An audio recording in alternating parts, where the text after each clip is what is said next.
The message reached Earth exactly 4 hours after Admiral Han Wu left the council chamber. Deep beneath the city of Seoul, in a bunker that most people did not know existed, General Cho Hyun read the report 3 times before he believed it. The aliens had actually done it.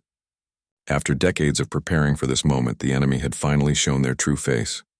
General Cho was a small man with sharp eyes and hands that never stayed still.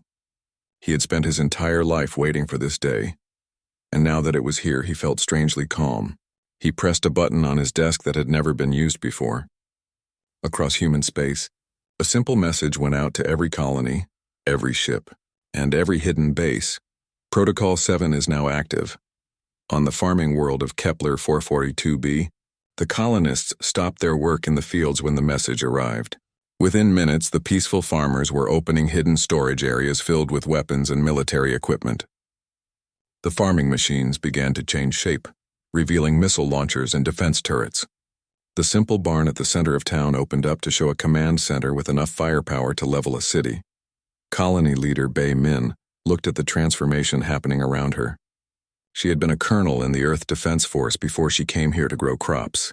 Now she was a colonel again, and the crops were the least important thing on her mind. "How long do we have?" she asked her communications officer. "The alien fleet is 12 hours away," came the answer. "But they think we are just farmers." Bei Min smiled as she watched her farmers loading ammunition into weapons that were supposed to be farm equipment. Then they are going to learn something new about human agriculture. Back on Earth, Dr. Shin Dae was already deep in his secret laboratory, 3 miles under the surface of the Pacific Ocean. Project Nemesis had been his life's work for 20 years. The aliens thought they knew about human technology because they had seen the ships humanity used for trade and exploration.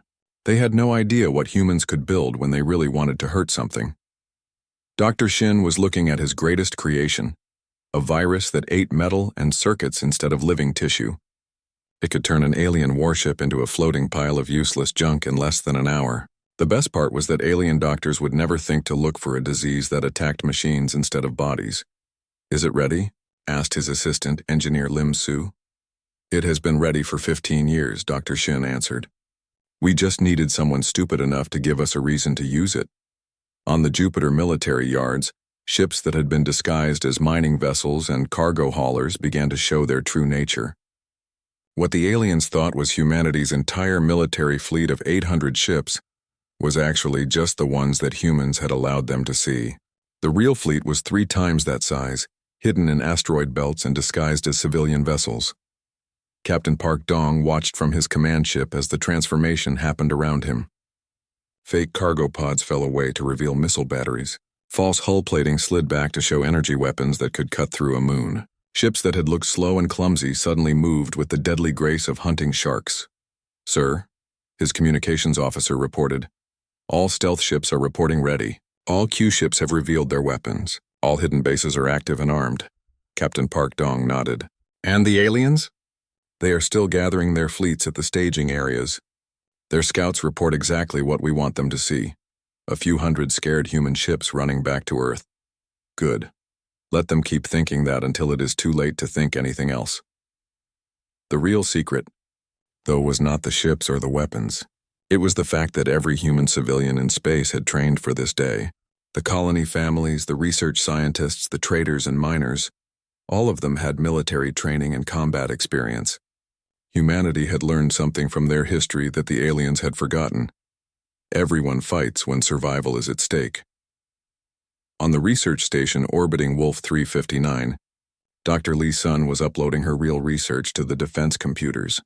For 5 years, the aliens had thought she was studying star formation. Actually, she had been mapping every alien ship design, every weakness in their armor, every flaw in their weapons systems.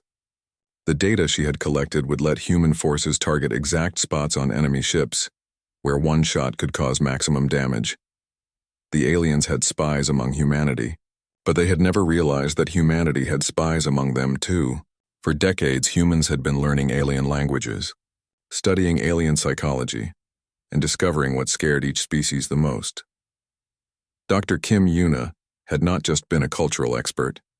She had been psychological warfare specialist, gathering information about how to break alien minds.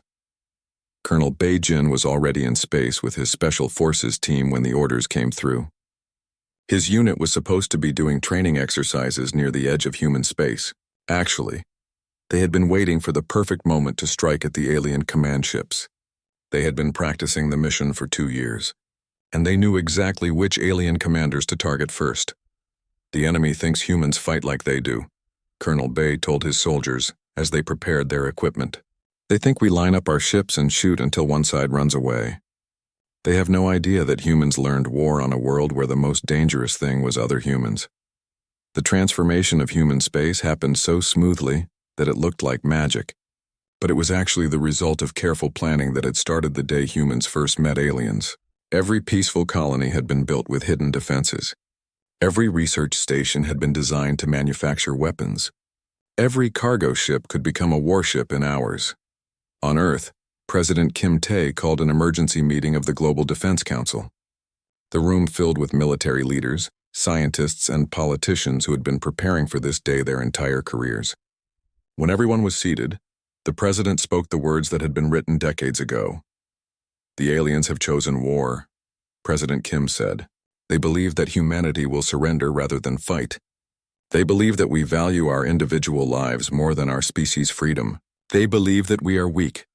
The president paused and looked around the room. "It is time to show them how wrong they are." General Cho stood up and activated the main display screen. It showed a map of the galaxy with red dots marking alien fleet positions and blue dots showing human forces.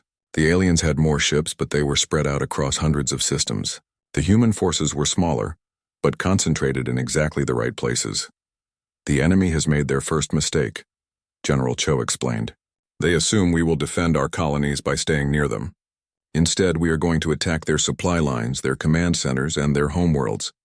By the time they realize what is happening, it will be too late for them to change their plans." Engineer Lim Su raised her hand. "What about civilian casualties on their worlds?" General Cho's expression became very serious. "We will target only military and industrial sites.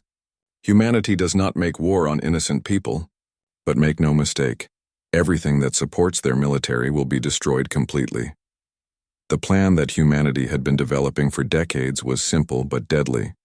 Instead of meeting the alien fleets in direct battle, human forces would strike at everything the aliens needed to keep fighting: fuel depots, ammunition factories, communication relays, and food production centers. The aliens would find themselves fighting a war they could not supply and could not control. Captain Lee Tae received his new orders while his ship was still traveling back from the failed peace meeting. When he read them, his hands shook slightly. The orders contained information about human military capabilities that he had never seen before, weapons that he had not known existed, and strategies that seemed impossible. "Sir," his communications officer said quietly, "are these orders correct? It says we have over 2,000 combat ships, but I thought we only had 800. Captain Lee looked at the young officer and remembered being that naive once. "We have exactly as many ships as we need to have," he said. "The question was never how many ships we had. The question was how many ships we were willing to show our enemies." The final piece of the puzzle was the most important one. Hidden deep in asteroid fields throughout human space were the manufacturing centers that could produce new ships, weapons, and ammunition faster than any alien species thought possible. Humanity had learned from Earth's history that wars were won by whoever could build and replace their forces most quickly. Dr. Shin Dae sent his final report to General Cho. "All biological and technological weapons are ready for deployment. Estimated time to complete enemy fleet neutralization, 6 days." General Cho read the report and allowed himself a small smile. The aliens had given humanity 72 hours to surrender. Instead, they had given humanity 72 hours to prepare for their complete destruction. As the alien fleets began moving toward human space, confident in their overwhelming numbers and superior firepower, they had no idea that they were flying into the most carefully planned trap in galactic history. Humanity had spent decades appearing weak, learning from their enemies and preparing for exactly this moment. Captain Yu Min watched the alien ships approach on her display screen and tried to look scared. It was not easy to pretend fear when you were actually excited, but she had been practicing this role for 3 years. Her ship, the Soul's Promise, looked like an old cargo vessel filled with frightened human families running back to Earth. The aliens had no idea they were about to board a floating death trap. Contact in 5 minutes, her communications officer whispered. Like everyone else on the bridge, he was dressed as a civilian refugee, but carried enough hidden weapons to arm a small army.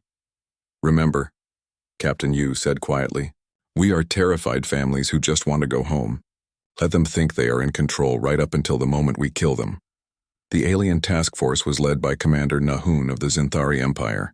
He was proud to be chosen for this mission because it seemed so easy. His job was to intercept human ships fleeing from the outer colonies and search them for military equipment and personnel. The humans were supposed to be helpless civilians, so this would be good practice for his warriors before the real fighting began. Commander Nahun's ship was 3 times larger than the biggest human vessel, with armor thick enough to stop any weapon the humans were supposed to have. His soldiers were the finest warriors in the Zinthari military, trained from birth to fight and conquer. Each one was stronger than any human and armed with weapons that could cut through steel. Human vessel, Nahun's voice boomed across the radio. You will stop your engines and prepare to be boarded. Any resistance will result in the destruction of your ship and everyone on it. Captain Yumin's response sounded exactly like what the aliens expected to hear. The voice of a frightened woman trying to save her family. Please, we are just trying to go home. We have children on this ship. We will cooperate with anything you want. Nahun smiled, showing teeth like broken glass. This was going to be even easier than he had thought. The Zinthari boarding shuttle attached to the Soul's Promise with a heavy clang. 20 alien warriors in full combat armor entered through the airlock, expecting to find scared humans hiding in corners. Instead, they found themselves in a long corridor that seemed to stretch forever in both directions. Where are the humans? Asked one of the warriors. That was when the corridor turned into a killing ground. The walls that had looked like normal ship bulkheads suddenly opened to reveal firing positions where human soldiers waited with weapons the aliens had never seen before. The floor that had seemed solid dropped away in sections, creating gaps that the heavy alien warriors fell into. The ceiling came alive with automated guns that tracked movement and fired with perfect accuracy.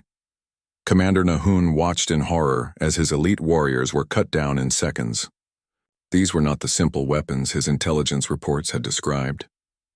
These were military-grade systems designed specifically to kill Zinthari, soldiers in the most efficient way possible. But the humans were just getting started. Sergeant O'Dal appeared at the end of the corridor like a ghost.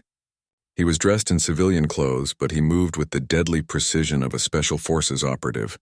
In his hands was a weapon that fired rounds designed to penetrate Zinthari armor at exactly the spots where it was weakest. Welcome to our ship, Sergeant O said in perfect Zinthari language.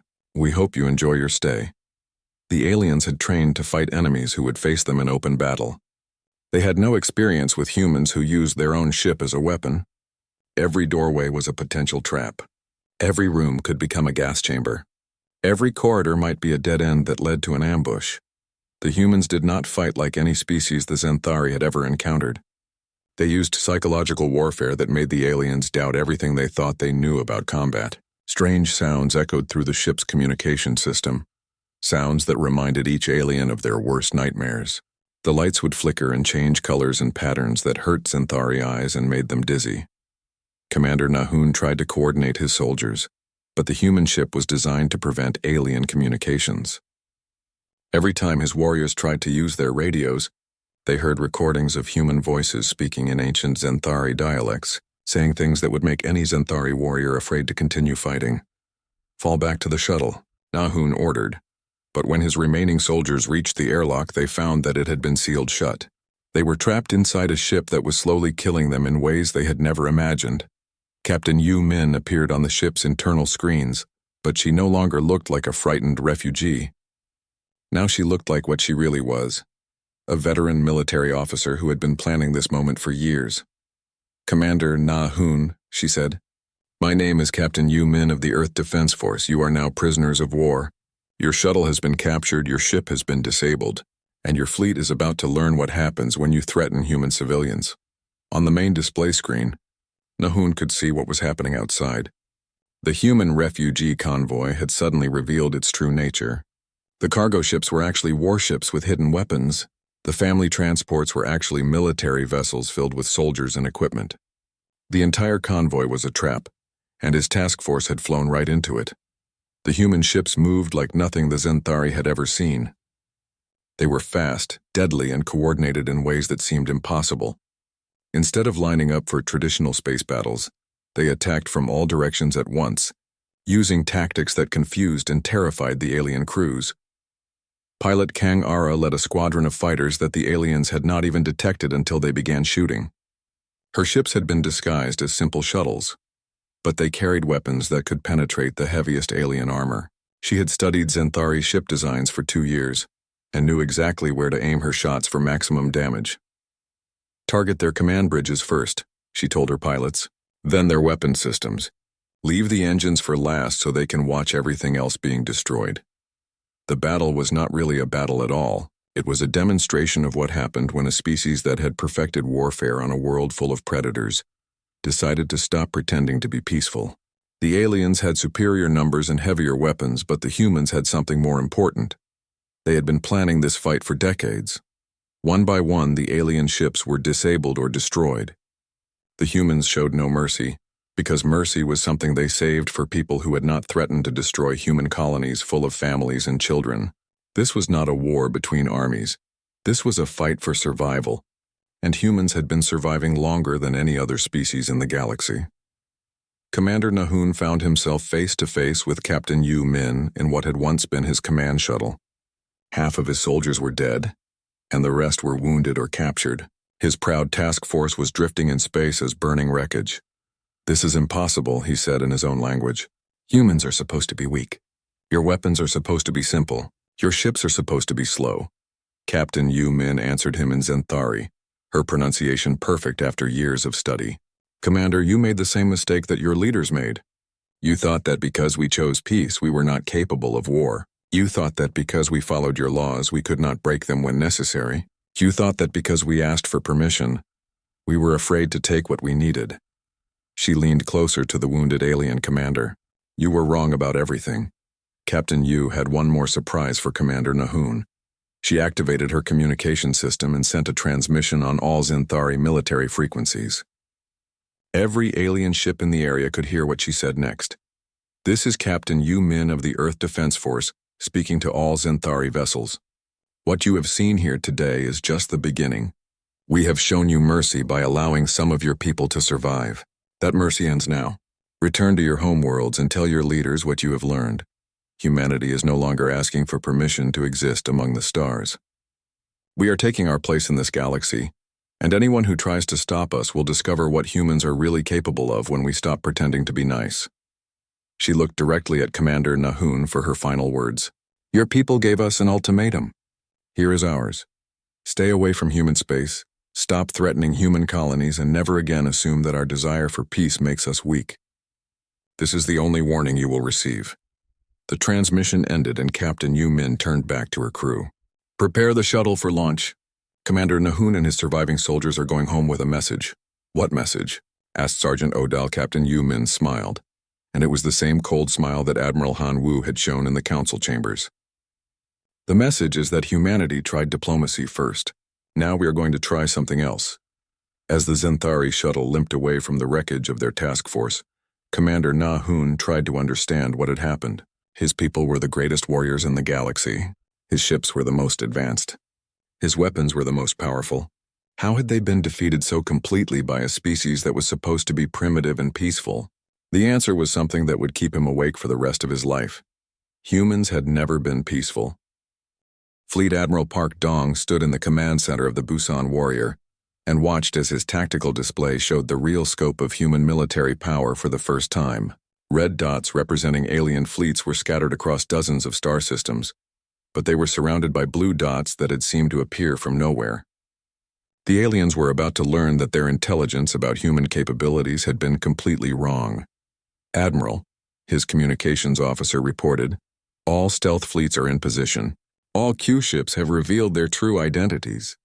All hidden bases are reporting ready for combat operations." Admiral Park nodded. He was a calm man who had spent 30 years preparing for this moment. "Signal all units, Operation Nemesis is now active. Show them what happens when you threaten human children." Across human space, the transformation was happening everywhere at once. Mining stations revealed massive weapons platforms. Cargo vessels dropped their fake hulls to show military hardware underneath. Research facilities opened hidden launch bays filled with fighter squadrons. What the aliens thought was humanity's complete military force of 800 ships was actually just the tip of a very large and very angry iceberg. The first target was the Vorthak supply depot at Wolf 359. The aliens had built it in what they thought was a secure location, protected by asteroid fields and sensor-blocking radiation from the local star. They never suspected that humans had been watching the depot for 5 years, mapping every defense and counting every ship that came and went. Captain An. So commanded the stealth destroyer Incheon's Fury, one of 50 ships that the aliens did not know existed. Her vessel could hide from any sensor system in the galaxy and carry weapons that could crack a moon in half. She had been waiting in the asteroid belt for 2 weeks, watching alien ships deliver supplies and ammunition to the depot. Target acquired, her weapons officer reported. Depot shields are down for supply transfer. We have a clear shot at their main reactor. Captain An smiled. This was going to be almost too easy. Fire. The torpedo that hit the Vorthak depot was not just an explosive weapon. It carried Dr. Choi Hai's latest creation, an engineered virus that attacked metal and electronic systems instead of living tissue. Within minutes of impact, the virus began eating through the depot's hull, spreading through the electrical systems and turning the entire station into a cloud of metallic dust. The alien supply ships trying to escape found their own systems failing as the virus spread to their vessels through docking connections. Their engines stopped working, their weapons powered down, and their life support systems began to fail. In less than an hour, what had been the most important supply center in the sector became a graveyard, floating in space. But that was just the beginning, Major. Seojun led the assault on the Centauri communication relay at Kepler 186. His job was not to destroy the facility, but to capture it intact so that human technicians could use it to send false information to alien fleets. The relay was supposed to be heavily defended, but the aliens had made the mistake of thinking that humans would attack it like any other species would, with lots of ships and heavy weapons. Instead, Major Seo used a single small transport that looked like a civilian medical vessel. When the aliens challenged him, he sent a message saying that he was carrying wounded refugees who needed emergency treatment. The aliens let him approach because their own laws said they had to help injured civilians, even human ones. What they got instead was 50 Special Forces soldiers who had trained for this exact mission for 3 years. The aliens had never encountered enemies who used their own compassion against them. By the time they realized what was happening, human soldiers were already inside their command center, using weapons designed specifically to disable alien technology without harming the station itself. Control achieved, Major Seo reported to his superiors. Beginning Phase 2. Phase 2 involved human technicians taking over the alien communication system and using it to send false orders to enemy fleets. Alien commanders across the sector began receiving messages telling them to change course, abandon their positions, or attack their own allies. The confusion spread through alien forces like a disease, making coordination impossible. Dr. Choi Hai watched the results of her biological warfare program from her laboratory on Earth. She had spent 15 years developing diseases that targeted alien technology instead of alien bodies. The moral weight of creating such weapons had troubled her for years. But now that she saw human colonies under threat, she felt no guilt at all about using every tool available to protect her species. The metal-eating virus has spread to 15 alien fleets, her assistant reported. Their ships are losing structural integrity faster than their repair systems can compensate. What about the computer virus? Dr. Choi asked. Even more effective. Alien artificial intelligence systems are becoming confused and giving contradictory orders to their own crews. Some enemy ships are firing on their own allies because their targeting computers think everything is a human vessel.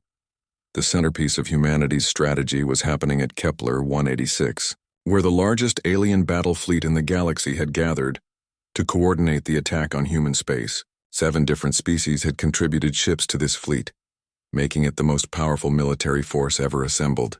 The alien commanders were confident that no human force could stand against them. They were about to discover how wrong they could be. Fleet Admiral Park Dong's plan was simple but deadly. Instead of engaging the alien fleet in direct battle, He would use their own size against them. The bigger the target, the harder it was to defend and the more damage it could take before the crews realized what was happening.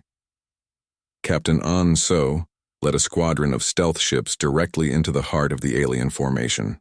Their mission was not to destroy enemy vessels, but to deliver Dr. Choi's latest weapon, a virus that convinced alien ship computers that every other ship in their fleet was actually a human vessel in disguise. The results were spectacular and terrible. The alien fleet began firing on itself as ship computers identified their own allies as enemies. Command ships found themselves being attacked by their own escort vessels. Fighter squadrons engaged each other in desperate battles while their pilots screamed in confusion over the radio. "Sir," Captain An's communications officer said, "the alien fleet is destroying itself. Should we assist them?"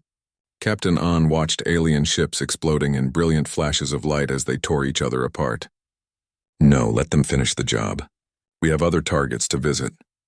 The psychological effect on alien forces was even more devastating than the physical damage. Word spread through their fleets that humans had weapons that could turn ships against their own crews, diseases that ate through the strongest armor, and soldiers who could appear anywhere without warning. Alien commanders began to doubt every order, question every sensor reading, and fear every shadow. Engineer Lim Su coordinated the attacks on alien industrial centers from her command post in the asteroid belt. Her job was to make sure that even if some alien ships survived the immediate battles, they would have no way to repair, rearm, or refuel. Every factory, every mining operation, and every shipyard that supported the alien war effort was marked for destruction. The Corvin shipyards at Alpha Centauri are offline, she reported to Admiral Park. The Xanthari ammunition factories in the Vega system have been destroyed. The Vorthak fuel refineries are experiencing catastrophic system failures. Casualties? Admiral Park asked. Minimal civilian losses. Our forces targeted only military and industrial facilities just as ordered. The aliens will be unable to continue fighting, but their people will survive. This was the difference between human warfare and alien warfare. The aliens had threatened to destroy human colonies full of families and children. Humans responded by destroying only what was necessary to end the threat, while sparing innocent lives whenever possible. It was a distinction that the surviving aliens would remember for generations. The final blow came when human forces captured the alien command center at Ross 128.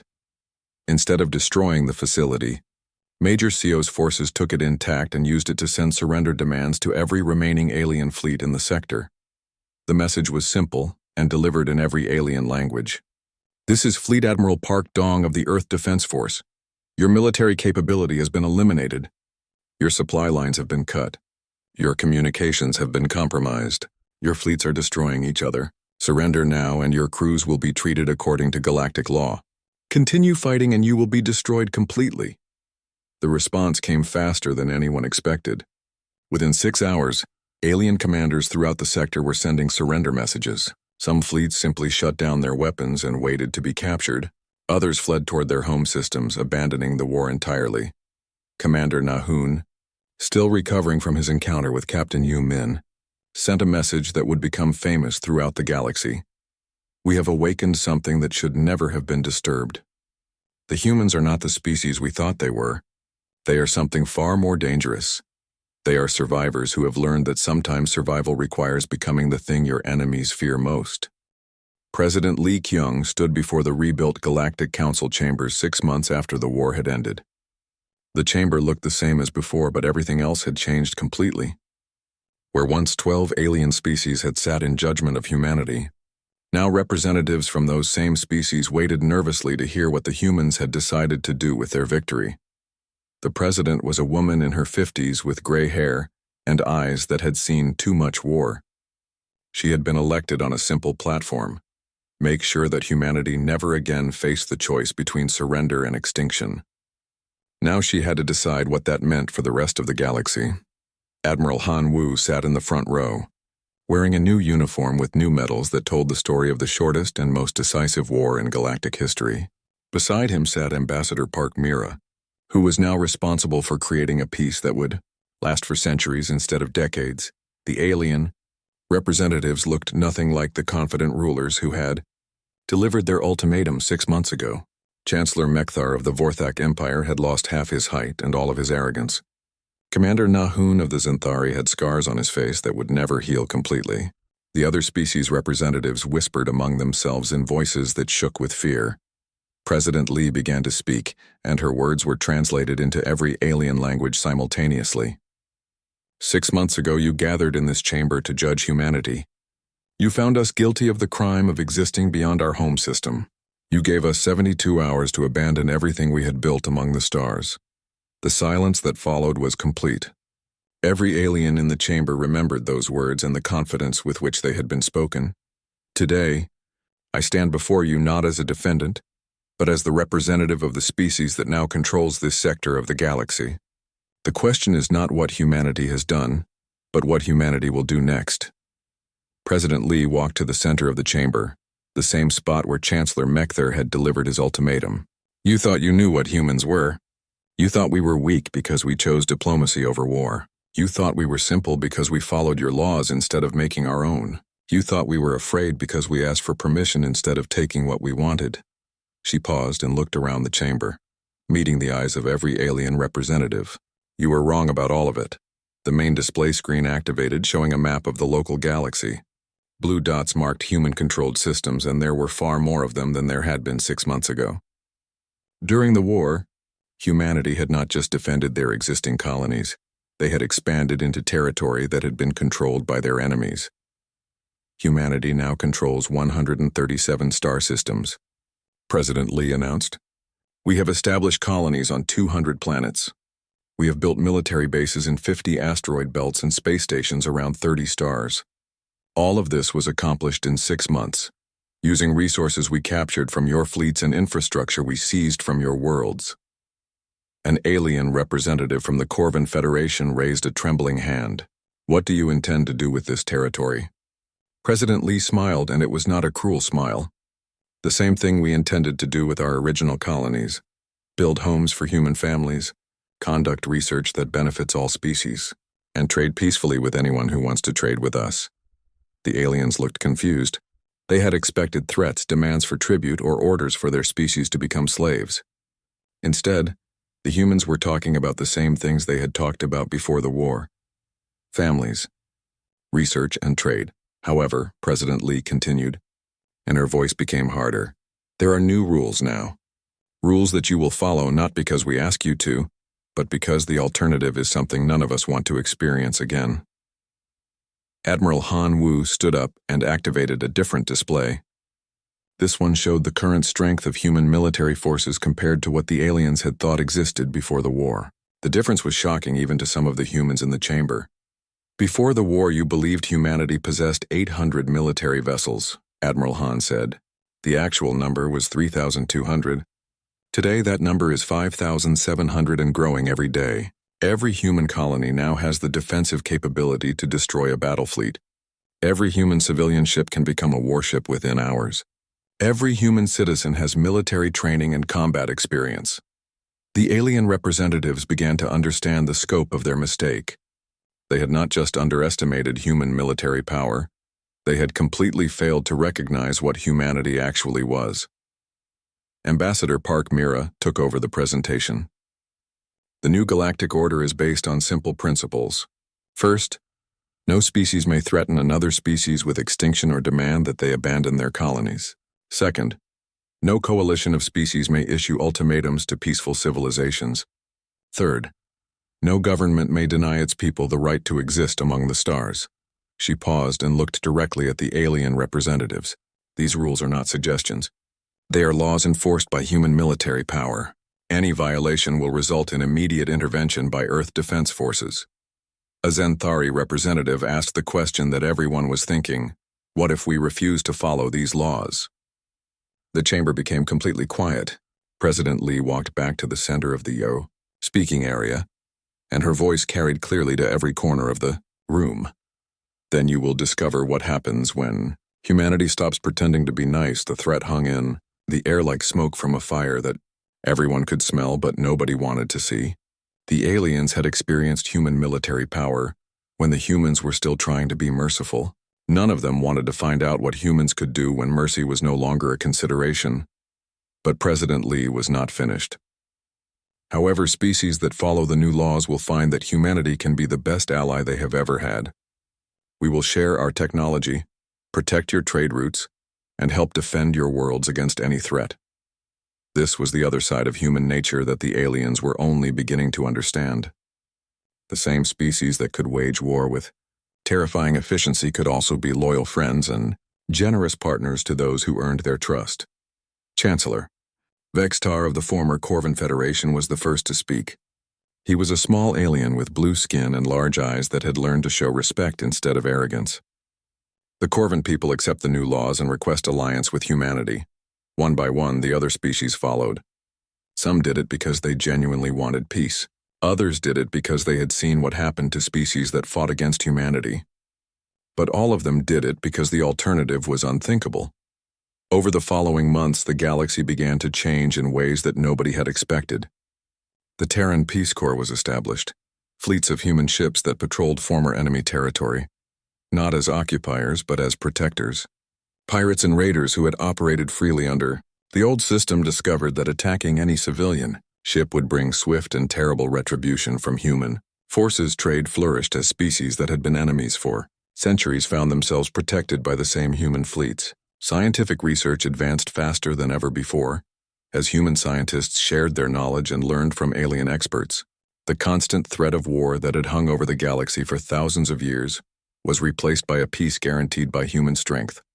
Dr. Kim Yuna, now Director of Interspecies Relations, established schools where young aliens could learn about human culture and history.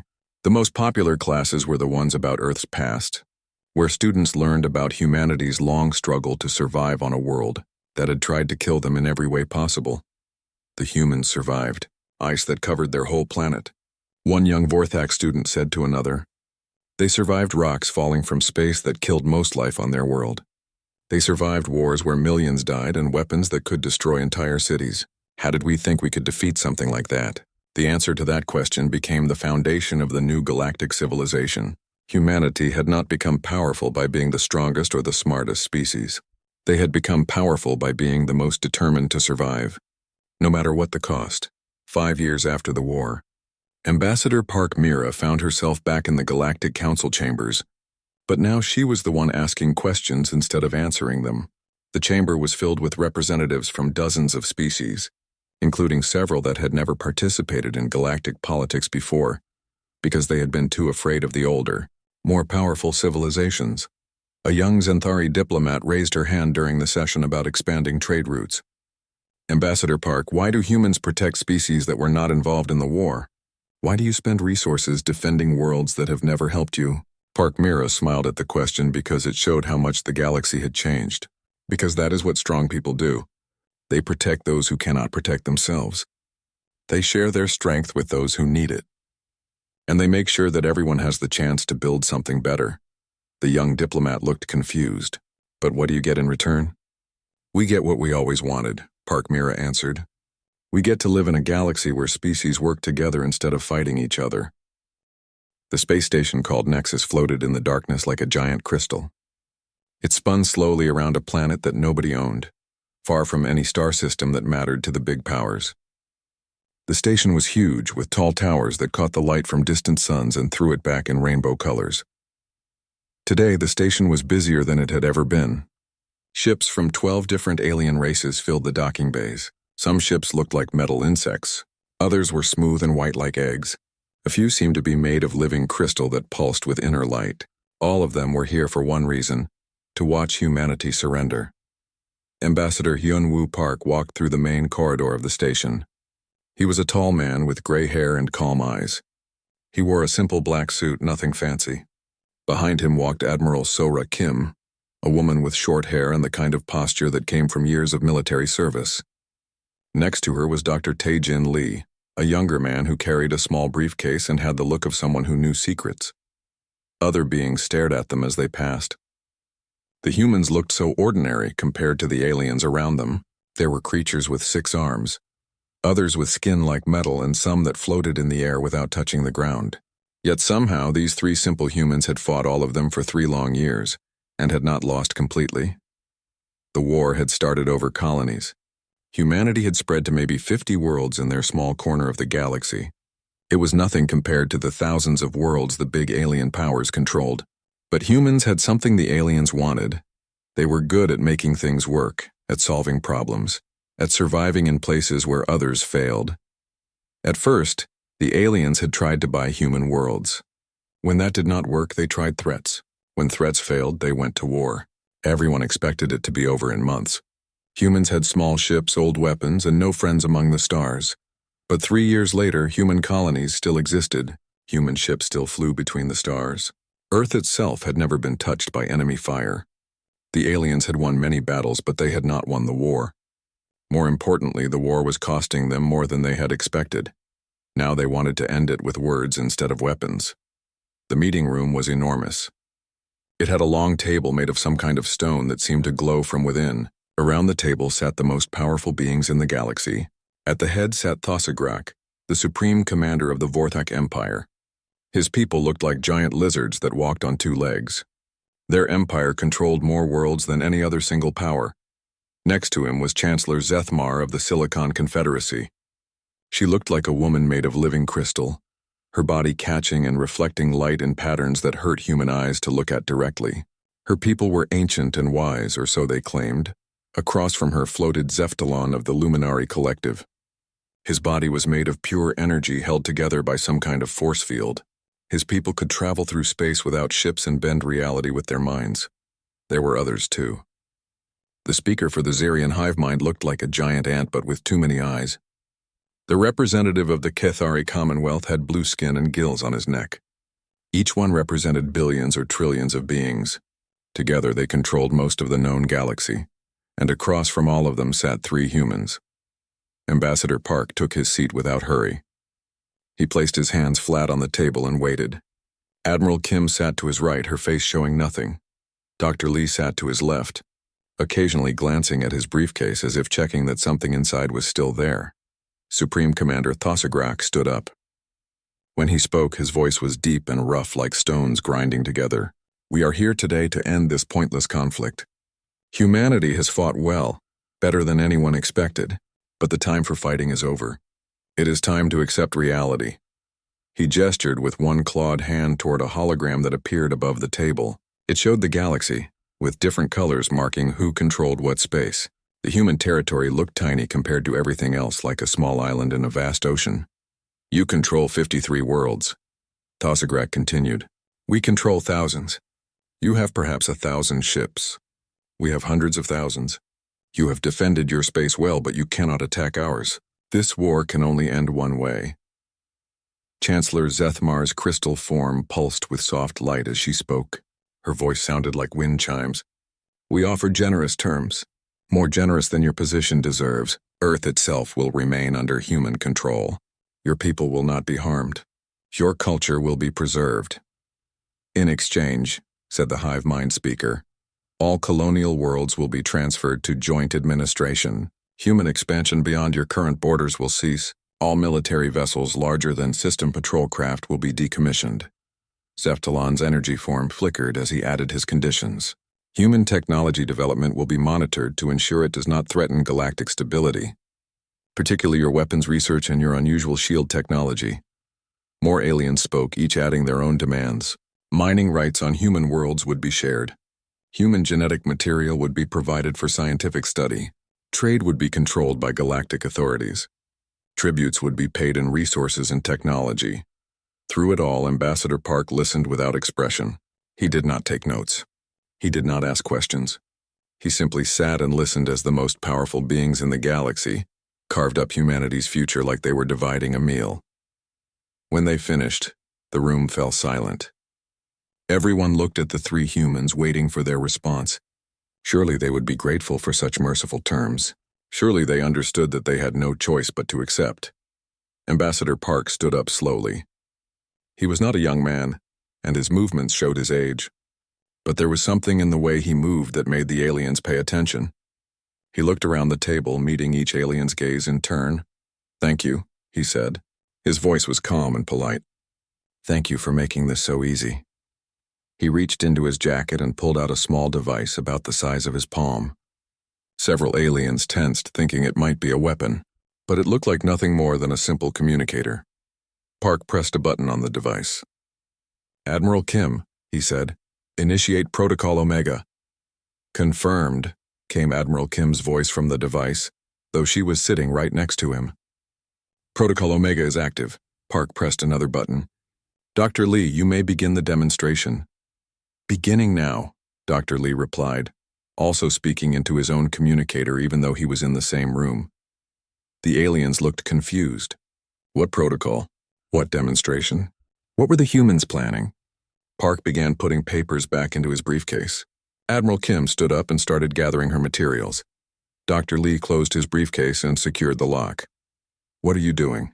demanded Supreme Commander Thosagrak. "We have not finished negotiating." "Oh, we are finished," Park replied without looking up from his packing. "Completely finished." Outside the great windows of the meeting room, something was happening in space. The aliens began to notice movement among the ships docked around the station. Human ships, all of them, were powering up their engines. "Your ships are leaving," observed Chancellor Zethmar, her crystal form pulsing faster with what might have been concern. "Yes, they are," Admiral Kim said. She had finished packing and now stood with her hands behind her back in a military stance. All of them. It was true. Every human vessel in the system was moving. Not just the military escorts, but the merchant ships, the diplomatic courier, even the small shuttles that had brought supplies. They moved with perfect coordination, all heading in the same direction, toward the edge of the solar system. "Where are they going?" asked the Cathari representative. "Away," Dr. Lee answered. He stood up and shouldered his briefcase. "Away from here. Away from you. Away from all of this." The alien stared in disbelief. This was not how negotiations were supposed to work. The humans were supposed to accept the terms or at least try to bargain for better ones. They were not supposed to simply leave. "You cannot leave," Thosagrak roared, his voice filling the room. "We have not reached an agreement." Ambassador Park looked at him with those calm gray eyes. "We have reached an agreement. You have told us what you think we deserve. We have decided we deserve better." "Better?" The hive mind speaker's multiple eyes focused on the humans. "You deserve nothing. You are outnumbered. You are outgunned. You have no allies, no resources we cannot take, no place to run." "The galaxy is vast," Dr. Lee said quietly. He was looking out the window at the stars. "Much vaster than you imagine." By now, all the alien representatives had noticed what was happening outside. Every human ship in the system was accelerating toward jump distance. They moved in perfect formation like they had practiced this exact maneuver many times. "This is foolish," said Zeftalon, his energy form flickering with agitation. "You will have nothing. No trade, no protection, no future." "No future with you," Admiral Kim corrected. "That is not the same thing." The last human ships reached the edge of the system where they could safely activate their jump drives. But something strange was happening. The space around them began to shimmer like heat waves rising from hot metal. "What is that?" whispered Chancellor Zethmar. The shimmer grew stronger. Reality itself seemed to bend and twist around the human fleet.